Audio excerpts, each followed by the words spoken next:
Salut, aujourd'hui on se retrouve pour un nouvel épisode de notre série de A à Z sur Scratch. On va continuer à programmer notre jeu de tir. Alors la dernière fois on avait testé un nouveau format pour les vidéos.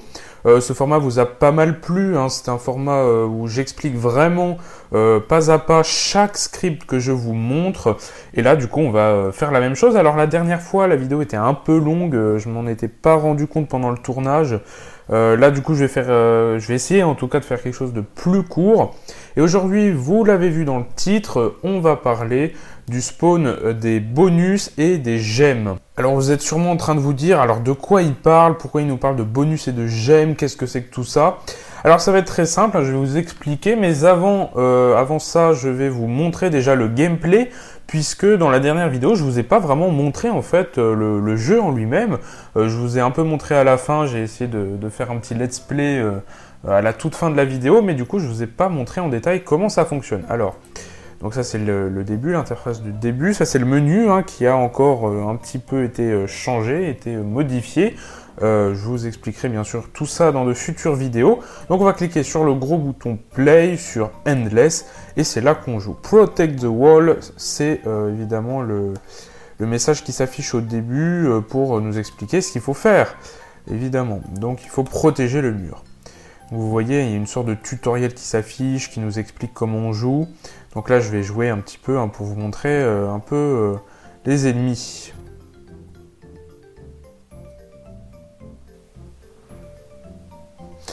Et là, voilà, je suis mort parce que, évidemment, au bout d'un moment, ça devient impossible. Il faut évidemment améliorer le joueur. Donc, pour vous expliquer vraiment les règles du jeu, pour ceux qui n'ont pas vu les premières vidéos, donc tout simplement, vous avez des ennemis qui apparaissent à droite de l'écran et qui avancent. Alors, évidemment, il faut protéger le mur, c'est-à-dire tirer sur les ennemis pour leur infliger des dégâts. Vous voyez que chaque ennemi a une barre de vie. Et forcément, quand les ennemis n'ont plus de vie, ils meurent, tout simplement. Et donc, ils disparaissent. Et donc, notre muraille a un certain nombre aussi de points de vie. Alors, les points de vie ne sont pas vraiment pour la muraille, mais sont pour le joueur. En fait, quand un ennemi, vous voyez là, il y a un ennemi qui est arrivé à la muraille. Regardez, c'est le joueur qui prend des dégâts, c'est pas la muraille. Voilà, là je vais mourir, voilà, parce que je n'ai plus de vie. Et donc le joueur prend des dégâts en fonction du nombre de points de vie restants aux ennemis qui atteignent la muraille. Par exemple, cet ennemi, là je vais faire exprès qu'il aille tout à gauche, qu'il atteigne la muraille. Vous voyez que ses points de vie sont au maximum. Du coup, il va m'infliger un maximum de dégâts. Puisqu'à chaque fois qu'un ennemi va frapper la muraille, il va infliger un dégât au joueur, l'ennemi va lui aussi prendre des dégâts. Donc forcément, plus l'ennemi a de dégâts, plus l'ennemi a de points de vie, plus l'ennemi fera du mal aux joueurs. Et donc le principe des bonus déjà, ce sont des petits objets qui vont apparaître à droite de l'écran, qui vont avancer, et le but, ce sera de les attraper. Et il se passera quelque chose en fonction du bonus. Par exemple, il y a un bonus qui fait gagner de l'argent, un bonus qui soigne le joueur pour regagner quelques PV, un bonus aussi qui permettra de doubler le score pendant un certain temps, voilà, plein de sortes de bonus. Et donc ça, je vais vous montrer les scripts. Et puis, on a aussi du coup un nouveau système de gemmes, c'est une nouvelle monnaie. Les gemmes, c'est des pierres précieuses, des rubis, des diamants ou autres. Et il y a donc un magasin qui est spécialement fait pour dépenser des gemmes. Alors le magasin, je vous l'ai déjà montré, le magasin principal c'est celui-ci, Upgrades, les améliorations que l'on peut acheter. Et en tout cas, toutes ces améliorations-là, on peut les acheter avec des dollars et non pas avec des gemmes. Il y a un magasin spécial ici, vous voyez, où là on a d'autres améliorations, on a plein d'autres choses qui, cette fois, demande de dépenser des gemmes. Vous voyez le petit symbole du rubis tout en bas de l'écran. Et donc ces gemmes, entre autres, on peut les gagner en jouant, tout simplement, parce que les gemmes apparaissent à droite de l'écran. Alors juste avant ça, vous voyez le petit point d'exclamation ici, puisqu'on peut jouer à la roue, c'est ce que je vais faire. Alors c'est parti, on va jouer. Qu'est-ce que je vais gagner? Suspense. Ah... Ouf, 50 $. Je viens de gagner 50 $, c'est super. Bon, du coup, je vais faire exprès de me rajouter de l'argent Donc c'est ici, hein, c'est l'élément 5 de la liste stats in. J'ai fait en sorte que toutes les variables qui vont être après sauvegardées dans le code de sauvegarde pour permettre aux joueurs de rejouer un autre jour, toutes les variables donc qui sont sauvegardées dans ce code, j'ai décidé de les mettre dans une seule et même liste. Ça va être plus simple après pour créer les codes de sauvegarde. Donc je vais me rajouter de l'argent, hein. Là je suis à 558, je vais mettre, j'en sais rien moi, 9999, hein, je pense que ça va suffire. Donc oui, je gagne des succès en plus. Alors du coup je vais faire exprès d'acheter des bonus pour que vous puissiez voir bien comment ça fonctionne. Donc pour l'instant j'ai codé que ces deux bonus là. Alors je vais m'acheter plein de fois celui-là. Ouais, j'aurai pas assez d'argent. Bon, je vais m'en rajouter encore plus. Voilà, là je pense que c'est bon, j'aurai assez. Donc là je vais pouvoir, avec suffisamment d'argent, eh bien, m'acheter plein de fois. Donc là c'est bon, hein, c'est rupture de stock. Plein de fois les bonus, donc je vais m'acheter aussi celui-là. Voilà, on clique plein de fois, ça y est, je ne peux plus l'acheter. Et donc bah, vous allez voir, hein, je vais jouer, puis vous allez remarquer que les bonus vont commencer à apparaître.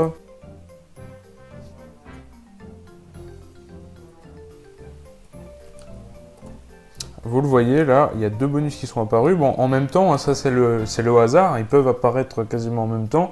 Donc là, j'ai attrapé le bonus qui m'a fait regagner de la vie. Vous avez vu ma petite barre hein, qui a augmenté. Alors je vais essayer de faire la même chose. Déjà, je vais m'améliorer un peu. Je vais me rajouter de la vitesse pour pouvoir les attraper plus facilement. Je vais me rajouter de la vie aussi, hein, tant qu'à faire. Bon, je pense que ça va suffire comme ça. Je vais me rajouter un petit peu de ça pour pouvoir tirer plus rapidement. Et on va tester comme ça. Alors, c'est parti. Donc, vous voyez, je vais quand même assez vite. Hein. Franchement, c'est même limite trop vite presque. En tout cas, j'ai amélioré au maximum la vitesse du joueur. On va attendre que des bonus apparaissent. Alors, je vais faire exprès de prendre des dégâts. Hein. Comme ça, vous pourrez voir... Je vais même prendre plein de dégâts, comme ça. Ouais, on n'a même pas l'impression que je perds des vies, en fait, tellement que je me suis acheté de l'amélioration, en fait. Ah, vous l'avez vu, là, le petit bonus dollar. Et les vies, donc ouais, ça se voit presque pas. Hein. Je remets le ralenti, là, mais vous voyez que ça augmente un tout petit peu. Puis ça redescend parce que forcément je prends des dégâts en même temps. Et donc je vais vous montrer eh bien, les scripts qui permettent de faire spawn les bonus. Ils sont là. Alors quand le drapeau vert est cliqué caché, bon ça c'est juste une question d'affichage au début de la partie. Quand je reçois jouer, donc je vous le rappelle, hein, ça ce sont des messages. Les messages permettent eh bien, de lancer des scripts entre différents lutins. Quand il se passe quelque chose dans un lutin, eh bien, il peut envoyer un message à tous les autres lutins. Comme ça, ils savent qu'il s'est passé quelque chose. Quand un lutin reçoit un message de la part d'un autre lutin, eh bien, le premier lutin, il va lancer un script. Donc là, c'est ce qui se passe. Quand je reçois le message joué, alors il se passe quelque chose, ben, c'est ce script-là qui s'exécute. Et le message joué, il est envoyé à tous les lutins quand on se met à jouer à une partie. Donc quand on clique par exemple ici sur replay. Là, quand j'ai cliqué sur replay, eh bien le message joué a été envoyé à tout le monde. Et du coup, quand je reçois ce message joué, je vais déjà initialiser. Alors initialiser, c'est un bloc personnalisé, hein, qu'on peut créer ses propres blocs sur Scratch. Hein. On attend 0,1 seconde pour éviter qu'il y ait plusieurs scripts qui se lancent en même temps dans les différents lutins pour que les variables se mettent à des valeurs qui correspondent bien à ce que je veux faire. Et là, cette variable max PV, alors c'est une variable qui voilà, n'est définie que pour ce sprite uniquement, que pour ce lutin uniquement, et elle se met à ce petit calcul. Alors petit, pas sûr que ce soit vraiment petit, hein, vous voyez la taille du calcul quand même. Et pour faire simple, la variable max PV, en fait, c'est tout simplement la valeur maximale hein, de PV que je peux avoir, et elle est définie ben, en fonction de tout ça, c'est-à-dire le nombre de fois que j'ai acheté l'amélioration de PV dans le magasin normal, le nombre de fois que j'ai acheté l'amélioration de PV dans le magasin spécial, donc en utilisant des rubis, en utilisant des gemmes. Je peux aussi gagner une amélioration de PV avec la roue, hein, quand je tombe par exemple sur le point d'interrogation que vous avez vu tout à l'heure, quand j'ai lancé la roue. Et aussi quand j'achète des skins, en fonction du skin que j'ai, je peux aussi avoir eh bien, des améliorations de PV. Donc ça, c'est cette valeur-là. Et donc tout ce calcul-là, c'est pour définir eh bien, le nombre de PV qu'aura mon joueur eh bien, au maximum. Venons-en du coup au bloc personnalisé initialisé. Le voici, donc on a mettre bonus count à 0. Bonus count, c'est la variable du nombre de bonus que j'ai attrapé. Alors ça sert à quoi? Bien, ça sert à le voir ici, hein, dans le menu de défaite, hein, j'ai envie de dire. Ça compte en fait le nombre de bonus que j'ai attrapé au cours de la partie. Donc là, vous le voyez, hein, j'en ai attrapé 0. Mon meilleur score de bonus attrapé était de 4. Hein, je pense dans la partie précédente ou celle d'avant, j'en ai attrapé 4. Et donc cette variable bonus count, elle sert à ça, à compter le nombre de bonus que j'attrape. Et puis dans la fonction initialisée, on va aussi supprimer tous les éléments de la liste chronobonus. Donc cette fonction chronobonus, en fait, c'est une liste qui va contenir les chronomètres avant qu'un bonus se mette à apparaître. C'est-à-dire que, en fait, en fonction du nombre de fois que j'aurai acheté l'amélioration bonus time, hein, l'amélioration que j'ai acheté plein de fois tout à l'heure, et donc au tout début de la partie, tous les chronomètres des bonus se mettent à 0, c'est-à-dire qu'au bout d'un certain temps, les bonus vont commencer à apparaître. Et à chaque fois qu'un bonus apparaît, eh bien évidemment, on va réinitialiser l'élément de la liste et remettre le chronomètre à 0. Et ces chronomètres-là, il faut bien les initialiser dès le départ, et donc c'est à ça que sert cette fonction initialiser. C'est pour initialiser tous les chronomètres de chaque bonus. Ensuite, la fonction gris, ça c'est juste de l'affichage, hein. Vous voyez que le bloc gris, il est juste là. Je vais vous expliquer évidemment ce script un petit peu compliqué et un petit peu long juste après. Mais la fonction gris, elle sert juste à avoir un petit effet de traînée derrière le bonus. Je vous montre d'ailleurs les costumes, hein, des bonus. Donc pour l'instant, on a tout ça. Donc vous le voyez, hein, tous les bonus. Donc ça, c'est le costume gris. Donc c'est le costume de la traînée qu'il y a du coup derrière chaque bonus. On a les particules du bonus avec un cœur, donc le bonus qui redonne des PV, et la particule dollar, hein, quand on gagne de l'argent avec un bonus. Bon voilà, rien de très intéressant à dire sur cette fonction gris. Alors là, c'est plus intéressant par contre, hein, quand je commence comme un clone. Alors, le clonage, je vous l'ai déjà un petit peu expliqué, hein, ce sont plusieurs instances de chaque lutin. Un lutin, eh ben, il est unique, hein. Là je me trouve dans le lutin bonus. Tout ce que vous voyez, ce sont les scripts du lutin bonus. Mais si jamais je veux qu'il y ait plusieurs lutins bonus sur l'écran, ben, je vais pas dupliquer plein de fois le lutin bonus, créer plusieurs lutins bonus. Non, ça serait trop compliqué. Imaginons que je veux qu'il y ait 300 lutins bonus sur l'écran en même temps, je vais pas créer 300 fois le lutin bonus. Et donc sur Scratch, il y a la possibilité de cloner des lutins pour faire en sorte qu'ils s'affichent plusieurs fois sur l'écran. Il faut donc, bien sûr, quand on commence un script, toujours un bloc événement. Donc le bloc événement, c'est celui-ci, quand je commence comme un clone. Et donc on va exécuter tout ça. Déjà, ça va vérifier si le numéro du costume est inférieur à 7, tout simplement parce que 7, 8 et 9, vous voyez, ce sont que des particules, ce sont pas des vrais bonus, ça, ce sont juste de l'affichage. Les vrais costumes de bonus, c'est tout ce qu'il y a entre 1 et 6. Donc déjà, ça vérifie qu'on est bien sur un costume inférieur à 7. Donc après, c'est que l'affichage, hein, déjà on se met tout à droite de l'écran et puis on se met évidemment à une ordonnée aléatoire, hein, entre moins 150, donc tout en bas, et 150 tout en haut. On montre évidemment le clone. Puis après ça, on exécute ce script, cette boucle, hein, répétée jusqu'à ce qu'on touche le joueur ou que le bonus soit tout à gauche ou que on est perdu, eh bien on va avancer, le bonus va avancer vers la gauche. Donc c'est avec ce petit calcul. Alors l'élément 16 de Special NBR, je vais vous le montrer. Il est spécial, donc l'élément 16, alors l'élément 16 c'est celui-là, bonus slowdown. Quand on l'achète, eh bien les bonus vont moins vite, tout simplement. Alors c'est là que je me rends compte que j'ai fait une erreur, vous voyez. Alors si je fais une soustraction, déjà vers la gauche on doit retirer du X, puisque chez les négatifs quand on est à gauche de l'écran et on est chez des X positifs quand on est à droite de l'écran. Donc si je fais une soustraction, en fait ça va aller de plus en plus vite. Donc j'ai fait une petite erreur ici, c'est pas une soustraction qu'on va faire, mais c'est une addition. Donc, voilà, heureusement que je le remarque. Bon après, donc juste le petit affichage ici gris pour qu'il y ait de la traînée derrière le bonus. Ensuite, on vérifie si jamais on touche le joueur. Dans ce cas-là, on va exécuter la fonction attraper qui est juste là. Je vais vous l'expliquer après. Et puis après, donc en fait, si jamais le costume il n'est pas inférieur à 7, donc si jamais on se situe sur les particules là, eh bien en fonction de quelle est la particule, on va exécuter un script. Donc si jamais on est sur la particule 7, donc c'est la petite traînée grise. Donc c'est ça qu'on va exécuter, ça c'est juste de l'affichage, on va faire en sorte que ça disparaisse progressivement. Si jamais la particule c'est la numéro 8, donc celle-ci, eh bien on va faire en sorte qu'elle se déplace un petit peu autour du joueur. Voilà, je vais pas détailler comment fonctionnent les particules, hein, je vous laisse regarder un peu ce script-là. Je vous montre aussi la fonction Go, hein, qui est celle-ci, voilà. Et puis si c'est la particule numéro 9, donc c'est-à-dire le dollar orange, bien pareil, un petit affichage comme ça, le dollar qui va monter au-dessus du joueur. Et puis dans tous les cas, hein, quand soit le bonus a été attrapé, soit le bonus est arrivé tout à gauche de l'écran, soit on a perdu. Dans tous les cas, le clone se supprime, donc on n'oublie pas de mettre ce bloc-là, supprimer ce clone. Ensuite, la fonction attraper est très importante, puisque c'est cette fonction-là qui définit ce qui va se passer quand on attrape le bonus. Donc déjà, on cache le bonus, on ajoute 1 à bonus cooked, la variable que je vous ai expliqué tout à l'heure. Et puis pour l'instant, les deux seuls bonus que j'ai codés, c'est le bonus 1 et le bonus 2. Donc le bonus 1, c'est le cœur qui redonne des PV, le bonus 2, c'est le dollar, donc qui donne de l'argent. Alors, ce script-là est du coup un petit peu compliqué puisqu'on va faire en sorte que la barre de vie augmente petit à petit. Donc c'est avec ce script-là, je vous le montre dans son intégralité, voilà. C'est grâce à ça qu'on va donner petit à petit aux joueurs des PV. Ensuite, si numéro du costume égale 2, donc ça c'est le dollar qui est juste là.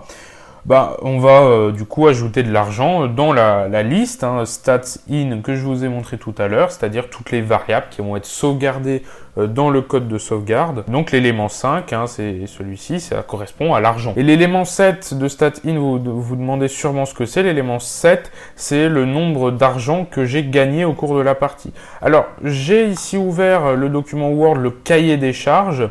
Donc le voici, il est un peu plus long, je vous le fais défiler, comme ça vous pouvez mettre pause si vous voulez voir quelque chose en particulier. En tout cas, là, ce qui va nous intéresser, c'est tout ça.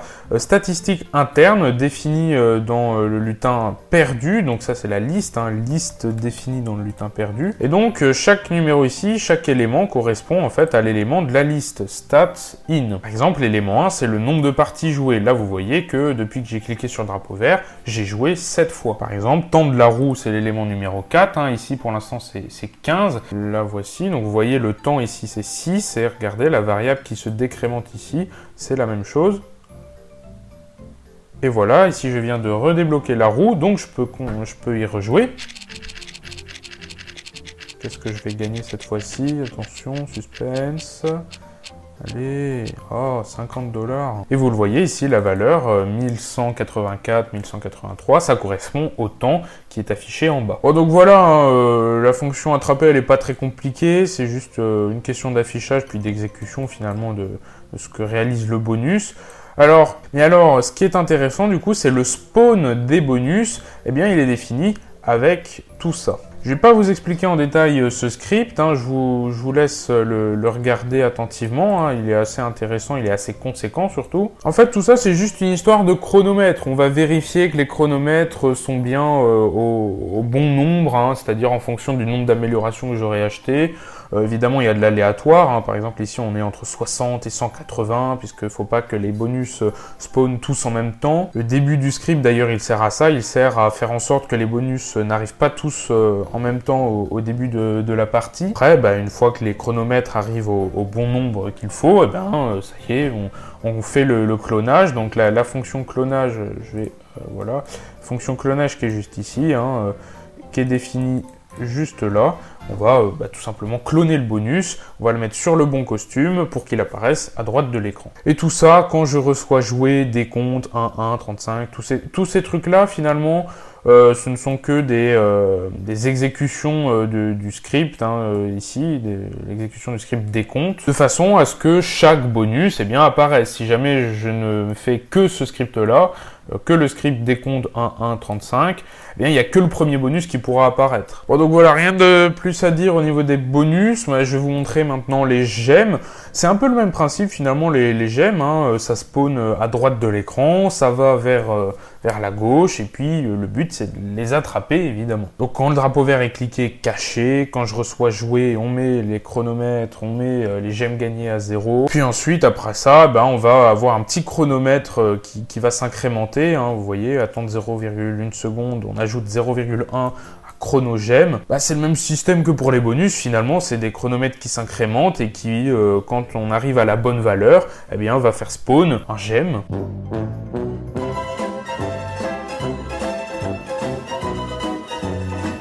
Donc voilà, la gemme spawn, bien évidemment, quand le chronomètre est au nombre qu'il faut, Puis donc ça, c'est les scripts finalement d'affichage hein, pour que ça avance vers la gauche.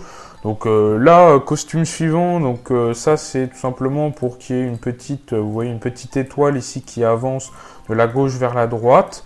Ah, ça c'est juste pour faire joli. Et celui-ci, alors en fait j'ai programmé plusieurs types de mouvements pour les gemmes. Alors il y a un mouvement qui est rectiligne, c'est-à-dire, donc c'est le premier, hein, c'est celui-ci, il va en permanence à la même vitesse, c'est-à-dire vers la gauche, voilà, sans s'arrêter. On a un autre mouvement qui est un mouvement sinusoïdal, hein, c'est-à-dire que ça forme une vague, hein, donc c'est pour ça qu'on utilise ici une fonction cosinus. Ah ouais, hein, pour faire de l'informatique, il faut faire des maths, c'est important, hein. Les maths et l'informatique sont des matières qui sont intimement liées. Donc forcément, si on ne comprend pas ce que c'est qu'une fonction cosinus, bah, on peut pas faire ce genre de choses. Et donc pour faire de l'informatique, faut faire des maths, ça c'est indéniable. Et puis le dernier mouvement que j'ai programmé, c'est celui-là. En fait, la gemme va apparaître soit en haut de l'écran, soit en bas de l'écran.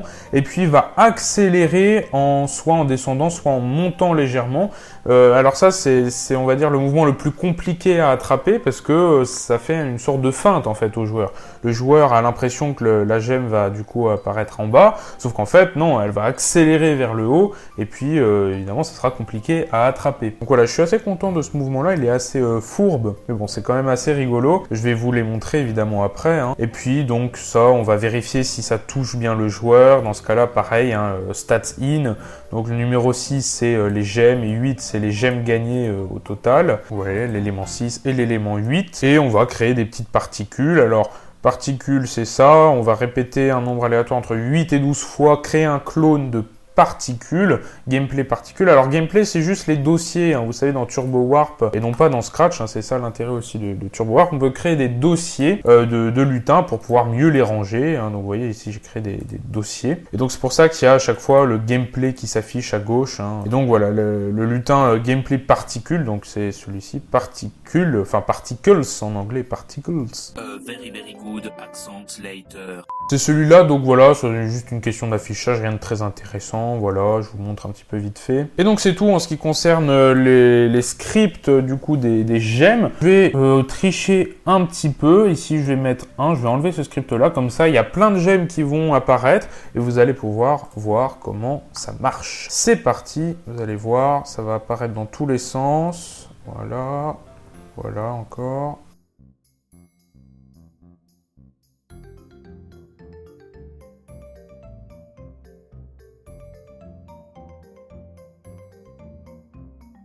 Ce que je vais faire, c'est que je vais du coup améliorer le bonus vie, il se trouve juste là, voilà, je vais améliorer sa qualité, comme ça, eh bien, on va gagner plus de PV à chaque fois, comme ça je pense qu'on va l'avoir, du coup, la barre de vie qui augmente.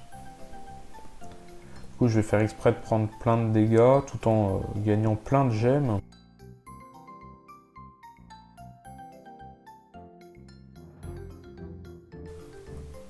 J'espère que je vais prendre suffisamment de dégâts pour en avoir encore plus. Là, voilà, j'ai gagné de la vie. Alors, vous avez vu, il y a eu un autre bonus qui est apparu. Ça, je pense que c'est un bug parce que je suis pas censé l'avoir racheté pour l'instant. Alors, on va vérifier tout de suite où est le problème, puisqu'apparemment, il y a un petit bug. Alors, je pense avoir compris, parce que c'est bizarre. Là, on a 1, 2, 3, 4, 5, 6, 7, 8...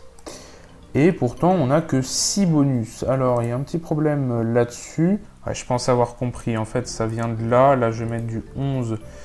Et là, du 13. Et là, je pense que ça va le faire. Si jamais je remplace ça ici par 2, ça par 2. Et que je vire tout ça, là, normalement, ça devrait aller. Et vous savez quoi? On va vérifier. Je me rajoute de l'argent parce que j'ai recliqué sur le drapeau vert. On va se rajouter, du coup, les bonus, hein, comme tout à l'heure. Voilà, on augmente ça au max, on augmente ça aussi au max, on se rajoute de ça, on se rajoute de ça, et maintenant on va vérifier, donc normalement le bonus bleu ne devrait pas apparaître, c'est parti.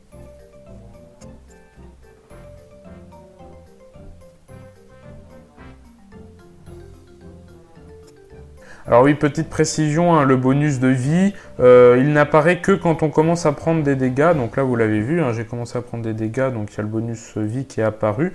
Mais sinon, si jamais on ne prend pas de dégâts, il n'apparaîtra pas. On a les roses ici qui apparaissent et qui ont un mouvement du coup sinusoïdal, hein, comme tout à l'heure j'utilise la fonction cosinus pour faire ça. Et donc pour l'instant, les bonus bleus hein, qui étaient apparus tout à l'heure, eh bien n'apparaissent pas là pour l'instant. Hein. Ça fait longtemps que je joue, et pourtant vous voyez, donc apparemment le bug est résolu. Donc vous voyez aussi des petits ennemis jaunes là qui du coup sont plus rapides, qui ont moins de PV mais qui sont plus rapides. On le voit hein, d'ailleurs la barre de vie qui augmente, hein, enfin elle augmentait juste avant, avec les petites particules rouges pour indiquer que je continue à regagner des vies parce que j'ai attrapé un bonus de PV. Et donc voilà, là je suis mort, j'ai joué pendant combien de temps? Alors c'est où déjà? C'est ici je crois, voilà, Survival Time. J'ai joué pendant 2 minutes 53, hein, c'est beaucoup plus que tout à l'heure et pourtant vous l'avez vu, il n'y a aucun bonus bleu qui est apparu. Donc c'est bon, j'ai résolu le problème, j'ai réglé le bug, c'est magnifique. Puisque la programmation, ça passe aussi par cette phase-là, c'est pas forcément la plus marrante à faire, hein, la phase de débugage. Le débugage, on le fait un petit peu en permanence quand on programme. Hein, moi, ça fait longtemps hein, que j'ai programmé ces bonus-là, ça fait aller peut-être 2 semaines au moins. Et donc voilà, parfois se replonger dans des scripts, dans des lutins auxquels on n'a pas touché depuis plusieurs semaines. Parfois c'est compliqué de se remettre dedans et de trouver du coup les bugs et de pouvoir les résoudre, c'est encore plus compliqué. Et voilà, ça passe aussi par là, c'est une phase importante et donc là c'est ce que je viens de faire ici en direct. Je viens de débugger ici un script. Et donc voilà, c'est tout pour cette vidéo. Je te remercie de l'avoir regardé jusqu'au bout. J'espère que du coup ce format de vidéo te plaît. J'espère aussi au montage que cette vidéo sera plus courte que la dernière. Hein.